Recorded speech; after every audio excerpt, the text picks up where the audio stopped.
네, 한덕수 총리 탄핵 심판 선고가 사흘 앞으로 다가오면서 정치권은 각기 다른 전망과 해석을 앞다퉈 내놓고 있습니다. 여당은 지금이라도 당연히 기각이 돼야 한다 이렇게 주장을 하고 있고요. 야당은 오늘 최상목 권한대행 탄핵안 발의를 예고하면서 윤 대통령 선고 기일 결정을 촉구했습니다. 취재기자 연결해서 내용을 좀 들어보겠습니다. 김다연 기자.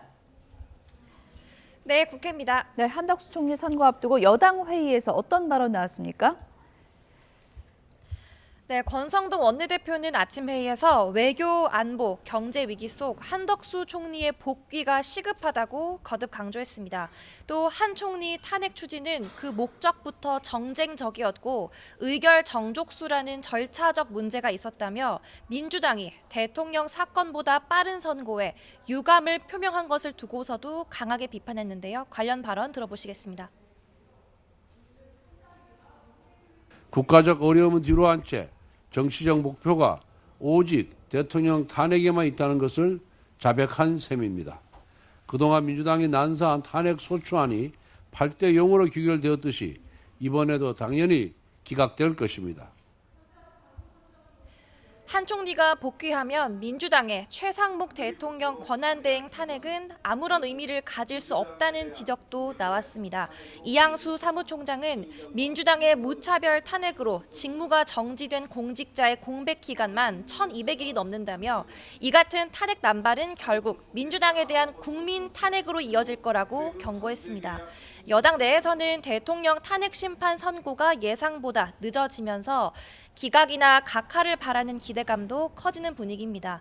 김대식 원내수석 대변인은 라디오 인터뷰에서 결론이 늦어진다는 건 헌재가 고심하고 있고 또 재판관들 사이 협의가 잘 안 되고 있다는 방증 아니겠냐고 그 배경을 설명했습니다. 네, 헌법재판소가 정치적인 판단을 하고 있다. 애초에 여당에서 이런 주장이 많이 나왔었는데 이제는 민주당이 주장을 하고 있다고요? 네, 민주당은 앞서 헌법재판소가 대통령 사건을 최우선 처리하겠다고 밝혔던 점을 문제 삼고 있습니다. 박찬대 원내대표는 아침 회의에서 헌법 파괴자에 대한 파면이 늦어질수록 국민 피해는 기하급수적으로 늘 거라며 헌재는 왜 거북이 걸음을 하는지 답하라고 말했습니다. 이를 납득할 국민이 얼마나 되겠습니까? 오늘 바로 선고기일을 지정하고 가장 빠른 날에 윤석열을 파면함으로써 헌정질서 수호라는 본연의 책무를 다하기를 거듭 촉구합니다. 전현희 최고위원도 라디오 인터뷰에서 대통령 탄핵 심판 선고를 한 총리 사건 이후 또 이재명 대표 2심 선고 이후에 하라는 게 여당 요구 아니었냐며 헌재가 사실상 이에 맞춰가고 있다고 주장했습니다.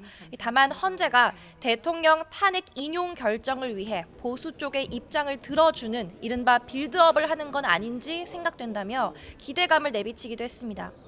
민주당은 그동안 최상목 대행이 윤 대통령이 무너뜨린 헌정 질서를 바로 세우기는커녕 오히려 내란 종식을 방해한다며 탄핵 추진 의사도 거듭 내비쳤는데요. 한 총리 복귀 가능성이 생기면서 사실상 탄핵 추진이 어려워졌다는 전망도 나왔지만 민주당 등 야5당은 조금 전 공지를 통해 오늘 오후 2시 탄핵안을 발의하겠다고 밝혔습니다. 지금까지 국회에서 YTN 김다현입니다.